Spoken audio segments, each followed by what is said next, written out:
लड़का जो अपनी परीक्षा की तैयारी में आगे बढ़ना चाहता है, स्कूल की लाइब्रेरी में पढ़ने का फैसला करता है।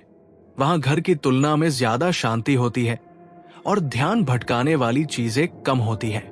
वो शाम के 6 बजे के बाद लाइब्रेरी पहुंचता है, जब सूरज ढल रहा होता है और किताबों में डूब जाता है।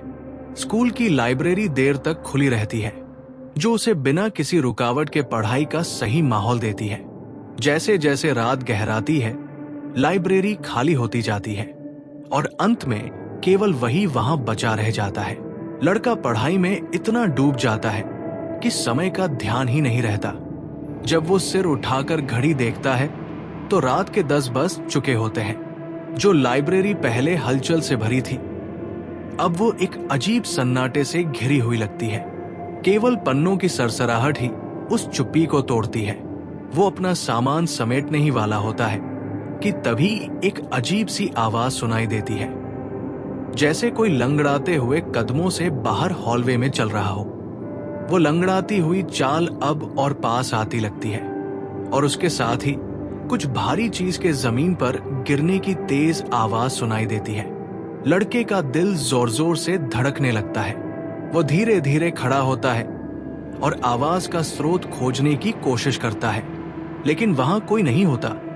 फिर भी आवाजें आती रहती हैं, जैसे दीवारों के भीतर से आ रही हों। उसकी रीढ़ में सिहरन दौड़ जाती है। लड़का थोड़ी देर हिचकिचाता है, फिर धीरे धीरे लाइब्रेरी के दरवाजे की ओर बढ़ता है।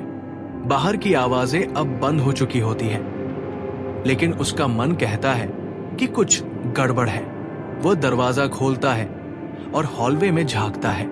कॉरिडोर के अंत में एक महिला की आकृति खड़ी होती है, अंधेरे में एकदम स्थिर। उसकी मुद्रा अजीब है, जैसे उसके शरीर का झुकाव अस्वाभाविक हो। लड़का आवाज देता है, लेकिन वो कोई प्रतिक्रिया नहीं देती। जैसे ही वो बोलता है, वो महिला बिना किसी आवाज के अचानक गायब हो जाती है। लड़का फौरन लाइब्रेरी से बाहर निकलता है, उस डरावनी चुप्पी को पीछे छोड़ते हुए। लेकिन बाहर आकर उसे और भी अजीब दृश्य देखने को मिलता है। वो सड़क, जो आमतौर पर गाड़ियों और लोगों की हलचल से भरी रहती है, अब पूरी तरह सुनसान है। एक भी इंसान दिखाई नहीं देता। स्ट्रीट लाइट्स झपक रही है और उनके नीचे परछाइयां लंबी और टेढ़ी हो रही है। ये खालीपन उसे घेर लेता है और उसके कदमों की आवाज पूरे माहौल में गूंजने लगती है।